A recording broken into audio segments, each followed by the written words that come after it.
Easter കഴിഞ്ഞിട്ടും ഞങ്ങൾ കുരിശിൻ്റെ വഴിയിൽ തന്നെ. കരുണയുടെ തമ്പുരാന്റെ തിരുനാളിൽ കർത്താവിൻ്റെ കാരുണ്യത്തിൻ്റെ കഥ പ്രഘോഷിക്കുവാൻ അതിരാവിലെ പോയതാണ് ജിൻഡോച്ചനും ഞാൻ. കരുണയുടെ തിരുനാളിൽ ഇടയൻ്റെ തൊഴുത്തിൽ കയറി വരുവാൻ ഒരുങ്ങിയവർ ബെബാക്കിയിലും മിസാളിയിലും കാത്തു നിൽപ്പുണ്ടായിരുന്നു. എന്നെ കൊണ്ടുപോകുവാൻ 2 യുവാക്കൾ അവിടെ എത്തി, തമ്പിയും ഷിസ്തനും. ഞാനന്ന് നൽകേണ്ട 19 മാമോദിസകളിൽപ്പെട്ടവരാണ് ഇരുവരും. ഇതുപോലെ ദൈവകരുണയുടെ കിരണങ്ങൾ 9-ാം മണിക്കൂറിലും 11-ാം മണിക്കൂറിലും പതിച്ച ഒത്തിരി പേർ ഞങ്ങളുടെ കൂട്ടത്തിലുണ്ട്. തൊഴുത്തിൻ്റെ കഥ പറഞ്ഞ് നമ്മെ ക്ഷണിച്ച് നല്ല ഇടയൻ്റെ ക്ഷണം സ്വീകരിച്ച് പാതവയ്ക്കൽ പണിക്കായി കാത്തു നിന്നവരെ പോലെ 3-ാം വയസ്സിലും 30-ാം വയസ്സിലും മാമോദിസ സ്വീകരിച്ച് തൊഴുത്തിൽ കയറുന്നവർ. ഈശോ പറഞ്ഞില്ലേ, മറ്റുള്ളവരെ തൻ്റെ തൊഴുത്തിലേക്ക് നയിക്കുന്നതിന് മുൻപായി തനിക്ക് തന്നെ ഒരു മാമോദിസ മുങ്ങുവാനുണ്ടെന്ന്. ഇത്തവണ എനിക്കും അതുപോലെ ഒന്ന് സംഭവിച്ചു. ഇസാളിവിൽ ജിൻഡോച്ചനെ വിട്ടിട്ട് ഞങ്ങൾ പാടത്തുകൂടി നടത്താൻ തുടങ്ങി. പലയിടത്തും വെള്ളവും ചെളിയും. 1 മണിക്കൂർ നടന്ന് ലക്ഷ്യത്തോട് അടുത്തപ്പോഴാണ് കണ്ടത് ഇനി ഒരു 100 മീറ്ററെങ്കിലും വെള്ളത്തിൽ കൂടി കടന്നു പോകേണ്ടതുണ്ട്. ഞാൻ പറഞ്ഞു, സാരമില്ല, പാൻസ് തെറുത്ത് കയറ്റി വയ്ക്കാം. തമ്പി എന്നോട് പറഞ്ഞു, അരയ്ക്കൊപ്പം വെള്ളമുണ്ട്. ഞാനൊന്ന് അമ്പരന്നു. വേറെ തുണിയൊന്നും കരുതിയിട്ടുമില്ല.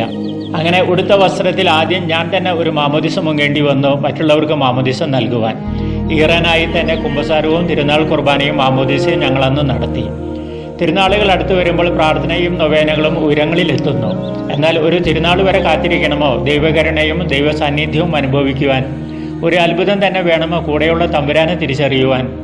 മഗ്ദലേന മറിയത്തിൻ്റെ സാക്ഷ്യം തള്ളിയ സ്ലീഹന്മാർ പോലും ഒരു അത്ഭുതം കാത്തിരുന്നു, ഉയർത്തെഴുന്നേറ്റ ഈശോയെ തിരിച്ചറിയുവാൻ. എന്നിട്ടും അവരുടെ മേൽ ഈ കരുണയുടെ മഴ വർഷിക്കപ്പെട്ടു. ഈശോയുടെ ഉയർപ്പിന് ചുറ്റുമുള്ള എല്ലാ സംഭവങ്ങളിലും ദൈവകരുണയുടെ കുത്തൊഴുക്ക് നമുക്ക് അനുഭവിക്കുവാൻ സാധിക്കുന്നുണ്ട്.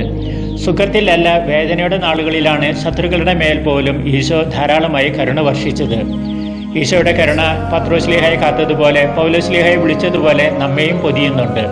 ഈ കരുണയുടെ നീരൊഴുക്കിൽ നാം കുളിരണം, മാറണം. ഈ നീരൊഴുക്കിൽ നമ്മുടെ വേദനകൾക്ക് കാരണമായവർ അവരറിയാതെ തന്നെ നമ്മെ സഹായിച്ചവരാണ് എന്ന് നാം അറിയും. അവരോട് നമുക്ക് ക്ഷമിക്കുവാനും കഴിയും. ദൈവകരുണയുടെ തിരുനാൾ നാം ദിവസവും ആഘോഷിക്കണം. ഹൃദയത്തിൽ കൃതജ്ഞതയുടെ വേലിയേറ്റം ഉണ്ടാകുമ്പോൾ പ്രലോഭനങ്ങളുടെ തീരങ്ങൾ വൃത്തിയാക്കപ്പെടും, പാപക്കറകൾ കഴുകി ശുദ്ധിയാക്കപ്പെടും. നമ്മുടെ കരുണ നിറഞ്ഞ പിതാവിനെ പോലെ നാം മക്കൾക്കും കരുണ കാണിക്കുന്നവരാകാം. മഡഗാസ്കറിൽ നിന്നും ഫാദർ ജോൺസൺ തളിയത്ത്.